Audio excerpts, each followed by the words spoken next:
This episode is sponsored by UPMC Altoona Elite Orthopedics. UPMC Altoona Elite Orthopedics is proud to support youth sports across our region and proud to sponsor the 2023 high school football preview on the Altoona Mirror YouTube channel.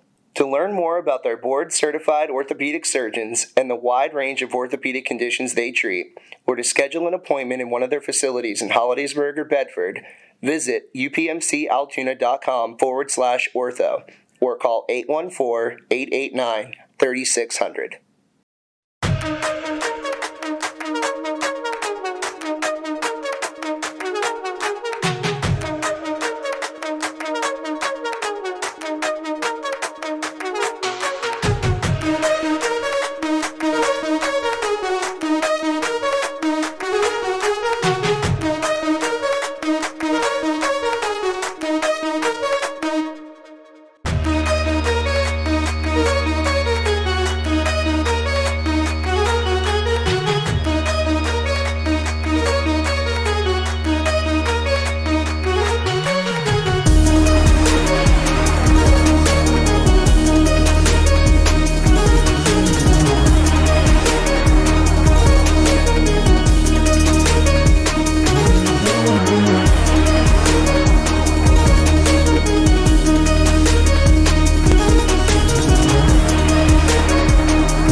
Hello again, everybody, and welcome to the final edition of the 2023 Altoona Mirror High School Football TV show on YouTube TV.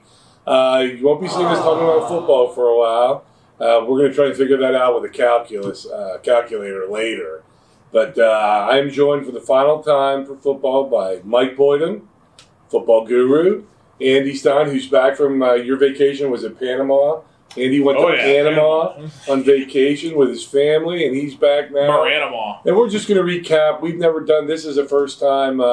This was snuck into our contract. The three of us did not know we would have to do this show. But because we love you guys so much and you love us, we thought we'd wrap everything up in a nice little bow since it is the Christmas season. Mike, just catch us up. What were our final three teams that played this past weekend, and what they ended up? We lost two teams. Yeah, Bald Eagle area actually put up a really good game against Southern Columbia. The game was 0-0 late in the game there, and then the Bald Eagle area went down 18-0. They actually got a touchdown and a 2-point conversion. I mean, losing 18-8 is pretty respectable to Southern Columbia. It's kind of reminds you of how Northern Bedford did against Steelton Highspire. Those are two teams. When you think 1A right now, you think of Steelton Highspire, and when you think 2A for a long time, you've thought of Southern Columbia. So impressive performance by Bald Eagle area.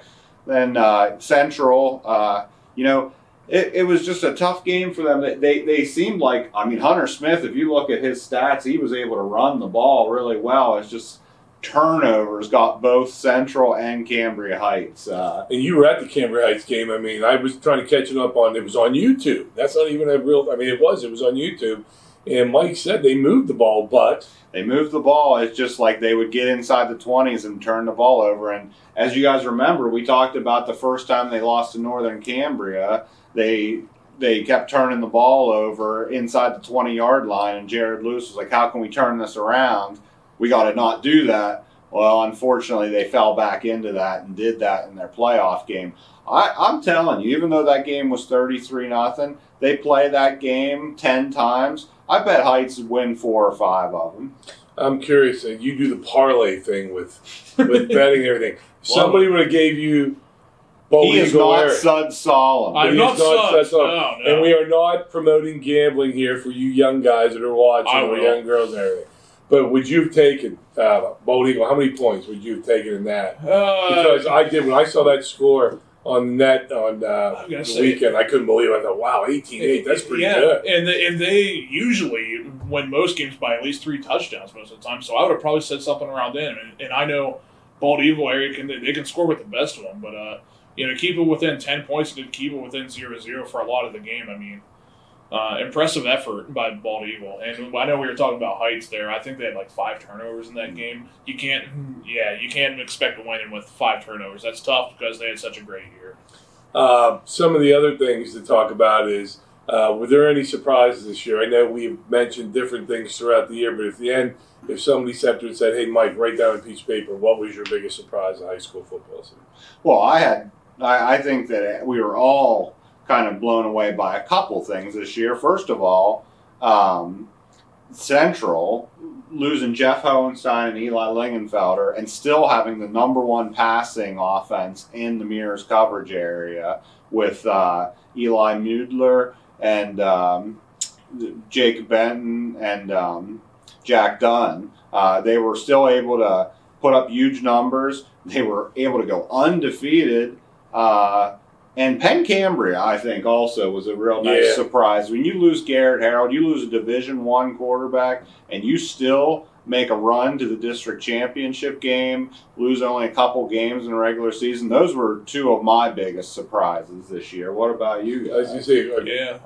For me, I know like we all kind of thought that this was going to be an unusual season with Laurel Highlands and everything, and I come from, before I worked here at the Mirror, I come from the Daily Herald in Tyrone. I mainly covered Tyrone and Bellwood. And I remember, like, when the announcement came out, I was still working at the Herald, that when that Tyrone and Bellwood were going to the Laurel Highlands. I thought to myself at the time, I told people, like, I don't think it's going to be all that much of a difference for Tyrone, but it's going to be a huge difference for Bellwood. And I kind of changed my mind on that. It was a little bit of a difference for Tyrone. It was interesting to see all these new matchups. Not that it was not that different is bad or anything, but it was. I thought it made it for some interesting football all season long, and I enjoyed it. And when the Bellwood thing happened, I remember because the school board that had when these discussions were going on, the school board was on the internet here in this newsroom because our reporters were listening on it. And I know there were people that were saying stuff like, "Okay, we're going to do this, but you realize you're not going to be able to go 10-0 every, but this will make them better because they would be really good during the year, and then when the playoffs would come, they would lose, I think, right in the first round." So, Bellwood people, I was told that they were very frustrated in the stands during the season, but I think you got to give it more than 1 year before you make a decision on your coach there. The one thing I was surprised is I couldn't believe the Altoona State College scored the first time. Was it not Altoona scored first, 7-0, the final was? I think it was 49 unanswered points. And then in that playoff game, which I thought, which you can never tell with high school kids and everything, I just thought, I was so happy for Vince Niedermeyer and their coach. I thought, oh my gosh, if they would have beat State College, that would have been like massive for Altoona. Yeah, absolutely. But a couple things to remind people for next year. The moving up and the moving back down, the two teams that you and I were talking about. Well, that we know of. Now, the numbers will be official in December, so we're still waiting on that. But as far as what we know that Bishop Guilfoyle will likely be moving back down to 1A, and Cambria Heights, who won the 1A championship this year, is going to be moving back up to 2A. There might be some other changes. We'll have to see when the list comes out in December. Just check the Mirror. We'll have updates whenever that stuff becomes official. We'll also have plenty of football coverage coming up over the holiday season. You'll have the all-star teams get released. I'm sure we'll have some players make all-state. I would say that Hunter Smith certainly has to make the 3A all-state list. Some other players like that, we'll keep you updated. And also, as far as looking forward to football, if you want to go out and watch some football, the Central PA area here, right in Blair County and nearby Evansburg, on Friday night, District 7 Class 5A champion Peters Township Whitfield School is going to take on a District 3, which is the Harrisburg area, Cocalico. That's at Mansion Park, 7 o'clock Friday. Also up at Central Cambria, which Central Cambria is getting more and more big postseason games. Good for them up there. It's a beautiful facility. I got to watch Holliesburg get crushed by Erie Cathedral Prep 2 years ago. And I thought, what a nice place to have my sons get concussions. I loved it. It was really awesome. But anyways, they're going to have Aliquippa, which if anybody follows high school football, they always have a really good team. District 7 champ. They're playing Selinsgrove, which played Holliesburg. Holliesburg played them tough. That is at 7 o'clock. And then on Saturday, back at Mansion Park, North Allegheny, Whitfield champ, is taking on Harrisburg. And I said, if I didn't already have plans made, it's a 1 o'clock afternoon start.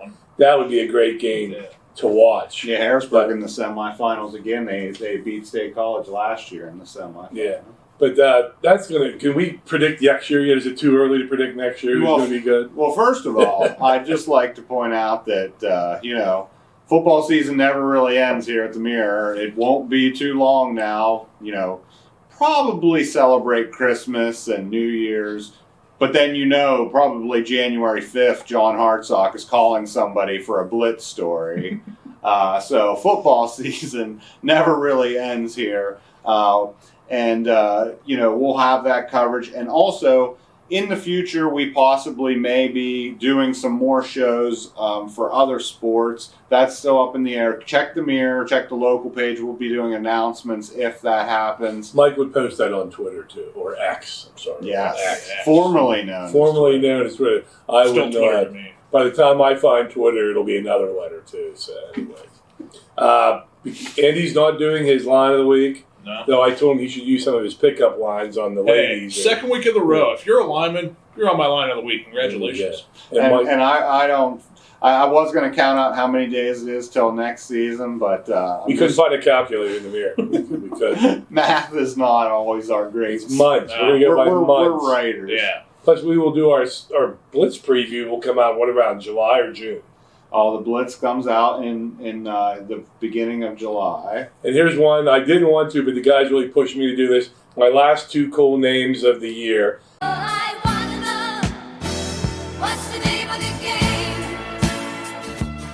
The Cocalico, which has a playoff game this weekend. They have a kicker named Talon Populus. He's a junior. Talon Populus sounds like something from a medieval movie called The Sword and the Sorcerer, which is an actual movie. And the other name from Bell Vernon, this Dobre Lightfoot. He's a sophomore running back linebacker. Dobre Lightfoot. I just think that's a cool name, but so is Talon The Populus. kid better be fast with a name like Lightfoot. Yeah, maybe his grandfather is Gordon Lightfoot, the singer from the 70s. But anyways, that's going to wrap it up for 2023. Big thank you to Dan Heisberg behind the camera. Dan takes this stuff home and edits it, puts in really cool sound effects and graphics and everything. We're spoiled by it, but Dan, I think, gets paid the same thing that we three get paid, which is these drink cups and these Pepsi Zero bottles with lemonade in them. But for Mike Boydham, for Andy Stein, I'm Scott Franco. Thanks for watching us this year, and look forward to us again next year.